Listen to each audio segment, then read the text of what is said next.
Welcome back, family, to the Back Issue Book Club. I'm Greg. That's Rich. Hey, what's up? How are you, Rich? Not too bad. How about yourself? Good. This week we read the first volume, which is issues 1 through 5 of Department of Truth by James Tynion and Martin Simmonds, I believe, from Image Comics.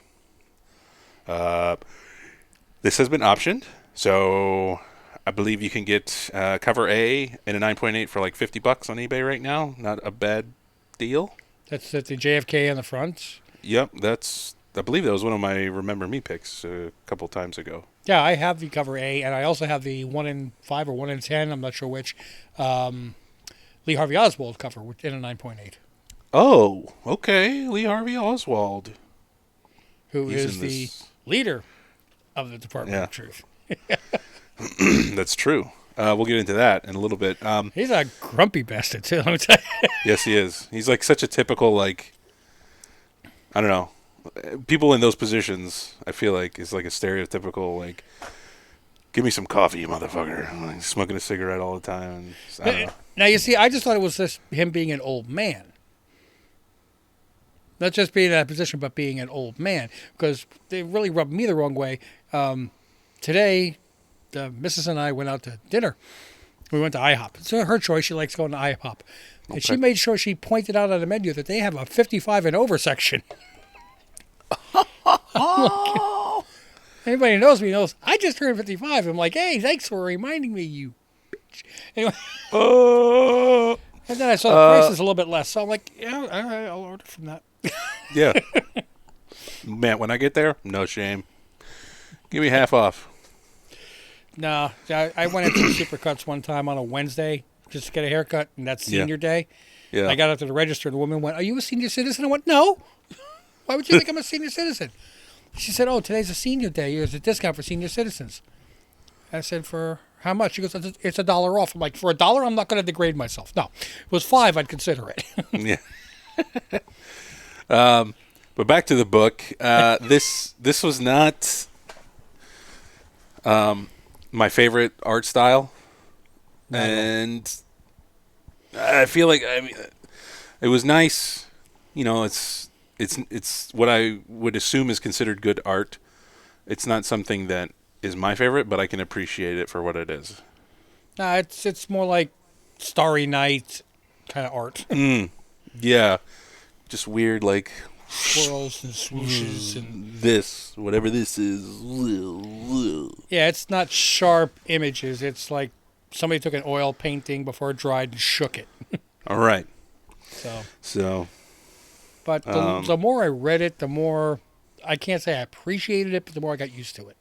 Yeah, it's like when you walk into a room and, you know. Somebody farted. After a while, you just get used to it. Yeah, I was going to say, you pooped in the room, you left, you smell fresh air, you come back. Oh, poop's in here. But you just stay in the room for 20 minutes. You don't smell the poop anymore. And other people come in and go, oh, my God, what is that? And you're looking like, what is what? You look in there, you say, I'm the shit. That's why it stinks in here. See, usually I shit in the room. People don't come in and join me, so I don't know. Anyway, that is true. You kind of get used to the art style. My only other real issue was sometimes the reading order of boxes was a little confusing for me. Mm-hmm. And I was reading on like an iPad, so I was like a page, so I wasn't reading on a phone like you were. But even for me, reading as like a normal size still was a little bit confusing sometimes, whether to go down or up or to the right or whatever. So it seems like no matter what book I read, unless it's Silver Age, where it was like they try to make it simple. Anything modern, I will have at least one page where the panels, I'm like, all right, which way do I go? Yeah, that's. I need little arrows. Dink, dink, dink. Yeah, I usually run into that too. I don't think it's just you. What do you guys run into issues like that? Like once a book when you're reading and you're like, do I go right or down? Let us know. Give Rich a call at 540-72... No, I'm just kidding. Is that my number? I don't even know. No, it'd be Southwestern Virginia 540. I was gonna say you can try to call me right now, man, but we give away so many books. I'm broke, man. They turn off my phone. So I'll be there soon if you're a patron. yeah. But yeah, so let's get into the content. What are your thoughts on the story so far? Well, I've always considered myself somewhat of a conspiracy theorist, but Okay. usually I try to debunk conspiracies, and I see. like conspiracy, they try to debunk the truth. I'm trying to debunk the debunking. Mm-hmm. So I have a little soft spot for this. I was looking forward to reading this. There is a group of people that's MIT and Caltech professors that have gone through the the Warren Commission that for 9/11, Okay. and they went through debunking a lot of the things, showing that things that happened on the World Trade Center, saying this cannot physically happen. It's not possible for what you've done here. And the part that why I believe there is a conspiracy for 9/11 is because the Warren Commission said to all these professors, well, that's what we're saying. We're not investigating anymore. Tough shit. Paraphrasing, but they just refuse to investigate anymore. This is what we say, and you're going to have to accept it. Incidentally, the list of things that they had, I debunked one of their findings and proved it to them, and they've removed it from their list. So I consider that like okay. I feel smart now. So yeah. Gunshot. So well, yeah. So this is hog heaven for you. yeah. this book. But yeah, I this book is written in a way that I can't always tell what's reality or not, and that might be the point that Tynion's doing. Like, There is no reality. whatever's reality is what's happening at the time, at the moment, what people choose to believe is reality, and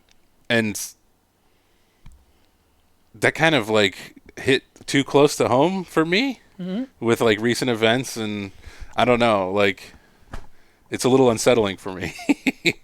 Well, I mean, it's not just history. I mean, it's also accepted behavior. If you think about it, if out of 100 people, if 99 people believe that this is the way you're supposed to act to a situation, and one person believes you act this, it's accepted that the 99 people is the correct way, the normal way. Yes. Okay, so you take that, you go 200 years in the future and ask another 100 people what they think of those people back there, and they're going to say, wow, 200 years ago, those people were acting like Neanderthals. Can't believe that they thought that way. I can see that. You kind of see that with fashion as well and all kinds of things, but I feel like it's a way of acting is not like a fact that happened, like an actual witnessed event. Like, I am currently you see this green straw in this cup, and I have taken a drink from the cup. Mm-hmm. That is a part of history now, and it is the truth. Okay. Despite, even if 99 other people look at it and say, don't believe it, it's not the truth, and the one person... Okay, well, you know your American history, correct? I'm pretty okay. I'll give you one example of many, many, many. Invasion by the British for the Revolutionary War. Somebody hopped on their horse and rode hundreds of miles, informing everybody from town to town to town, the British are coming, the British are coming. Who did it? I don't believe blindly that stuff. That's Paul Revere. That comes from the story, the legend of Paul Revere. The person that actually did it was Israel Bissell. Okay. Okay, but as one comedian said, that sounds like a Jewish vacuum cleaner. But Paul Revere rolls off the tongue better. There's a movie called the Legend of, not Bagger Vance, but it's like an old western. And the line at the end was, when legend becomes history, print the legend. There are a lot of things that people think happened because they are part of history, but they're not part of history. They're just what people have passed down, or actual stories that became told so much because that people think of them as fact. Yeah, I can see that.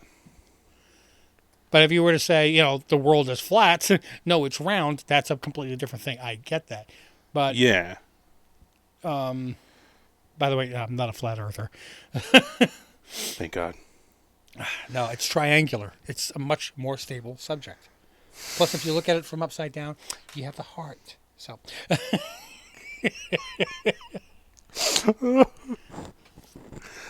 I'm with you on that stuff, because the victor always, in like battles and wars, the victor always writes history too.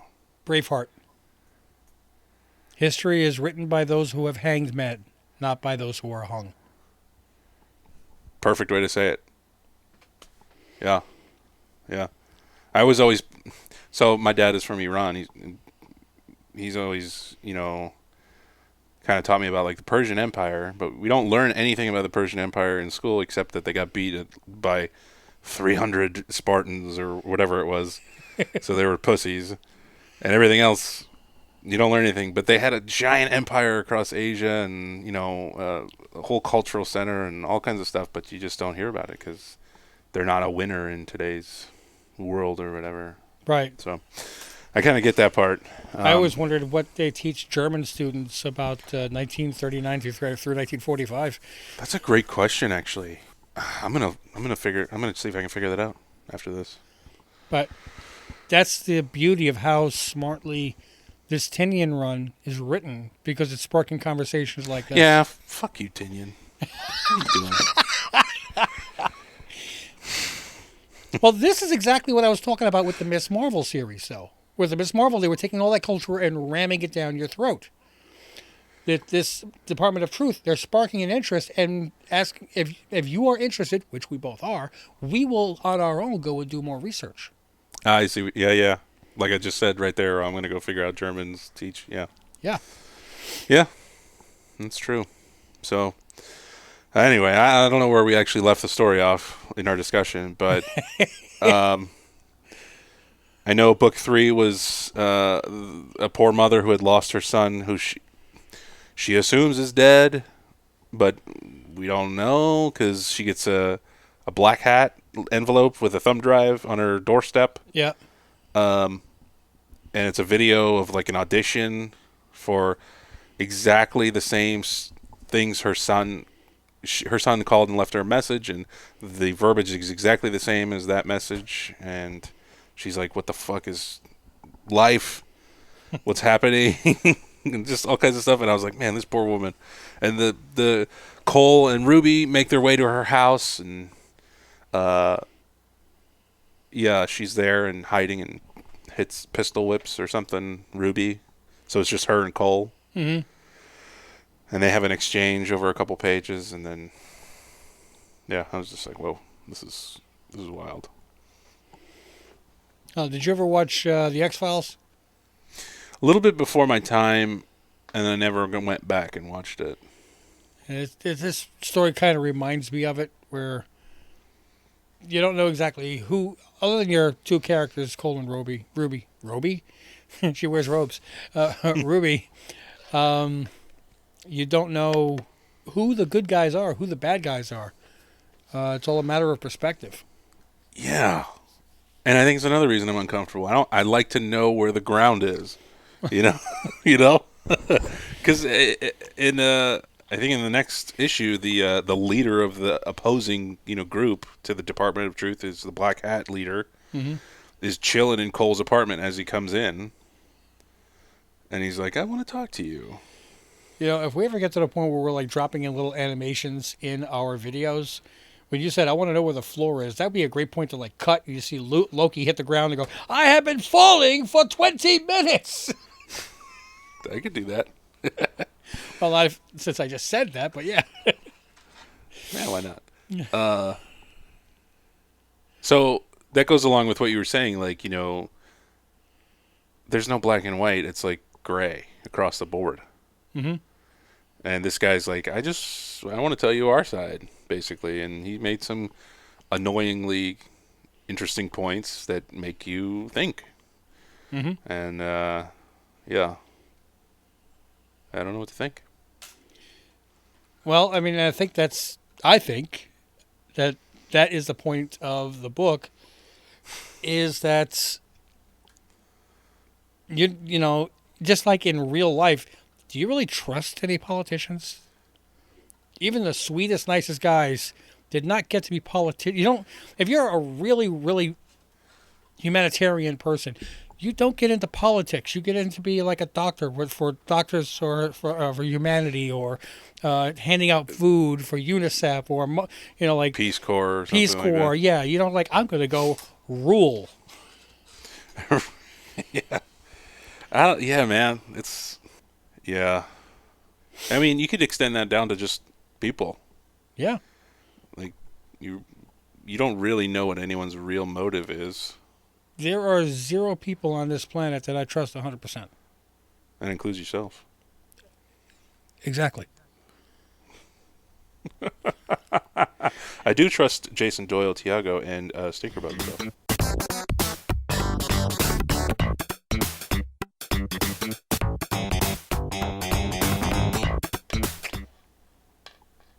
Okay, they're near the top. I said 100%. They're like 98. 98th percentile. Yeah, I'm only in the 70s, so. Yeah, I mean, it's... Here we go again on another tangent. This book is sparked. Yes, because it has wakened parts of your brain that you're, whether Wake up, man. I'm going to wear a tinfoil hat next time, I swear. I know. I wonder if they're ever going to get into the LSD or experiments the CIA did. It wouldn't surprise me. I mean, with how much we saw already, yeah, they had those like 10 letters from Director Dulles of the CIA or something from 1961, when they were like, we've chosen Barack Obama from childhood, and we're gonna make him have Hawaii birth papers, and then not Kenya. We're going to cancel that. Yeah, and this is when 9/11 is gonna happen.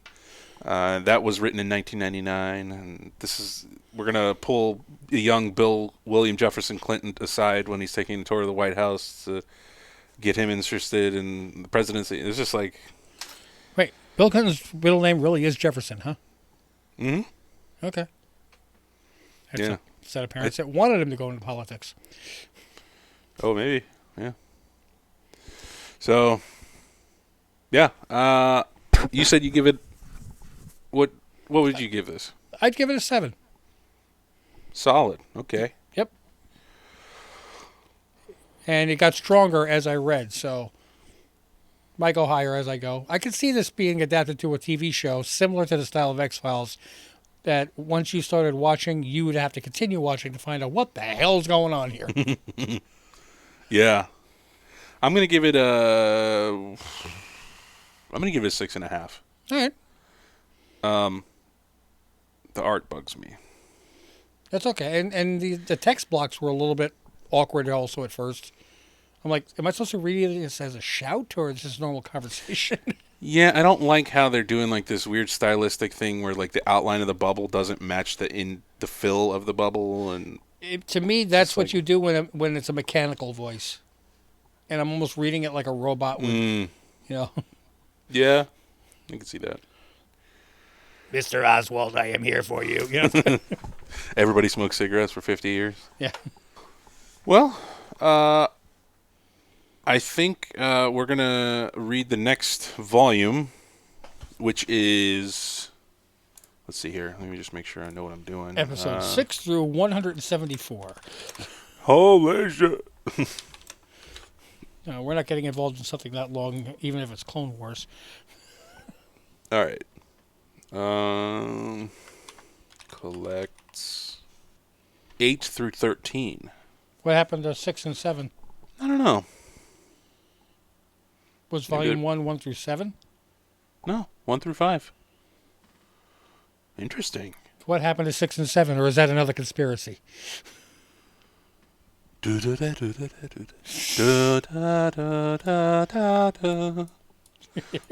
with the eye on the top. It's the Illuminati.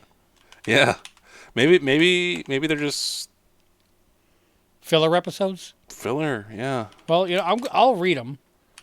I don't know if I'm going to talk about them, but I'll read them. So that'll be. I'll probably read them too. So that's 6 through 13. So that's 7 books. 8. Right. 8. Okay. Because it's inclusive. 6, Yeah. 7, 8, 9, 10, 11, 12, 13. Dude, nice fingers, dude. That's what she said. Oh, hell yeah, bro. All right. So, yeah, if you want to follow along with us, we're going to be reading Department of Truth numbers 6 through 13, including both of those numbers for the second arc and 2 filler issues, I guess. Yep. And see if we can't make some sense. I highly doubt we will. Because this is on, I think they're on the 20s now. I don't know. I think. I don't know how far this is planned. Nor do I. Oh, I got the sniffles. Sorry. That's okay.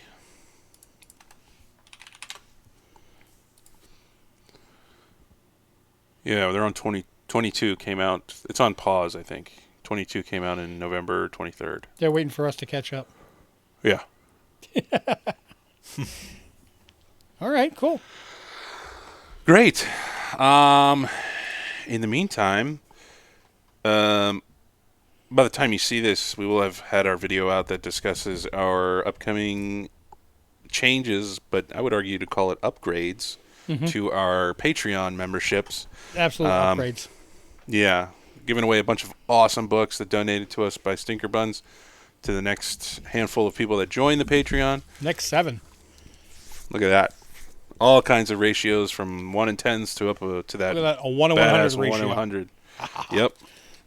And then, in addition, once a month, we're going to have a thing where all the patrons can pick a number from my short box and pull out some cool issues. And it's not just junk. There's some junk, but there's some cool stuff too, just like some nice homages and 25-cent books and small keys and kind of stuff like that. So that'll be cool. Patreon.com/Team Ohana. Mm-hmm. You'll also get this podcast almost a week early. So that's cool. Extra picks when we make picks for our video. Remember me. Watch-alongs where we watch a video, record ourselves, give you a time code. You can watch along with us and sync yourself. And it's like we're hanging out. Yeah, we got to hit Sweet Tooth soon. I know. We do. We're still ahead of some other channels, though, because one channel I watched, Struggle Nation, they just today started getting ready for Ahsoka. They just today started watching Clone Wars. Hey, all right. They got 130 episodes to go. Good Lord. They're probably like, yes, content. I don't think they're going to broadcast it all. So. Yeah, and you get to vote in there for next podcasts we do, and there's other things that we do for the channel. And we'll have our virtual meetups every once in a while where we just kind of hang out, talk comics, and catch up on each other's lives. Cool. I think that's it, right? So, yes, sir. Okay. Well, everyone, thanks for stopping by, listening, watching, wherever you listen and watch your podcasts. Patreon, I forgot to mention, $3 a month, pretty manageable. And until we see or hear you on the next one, mahalo.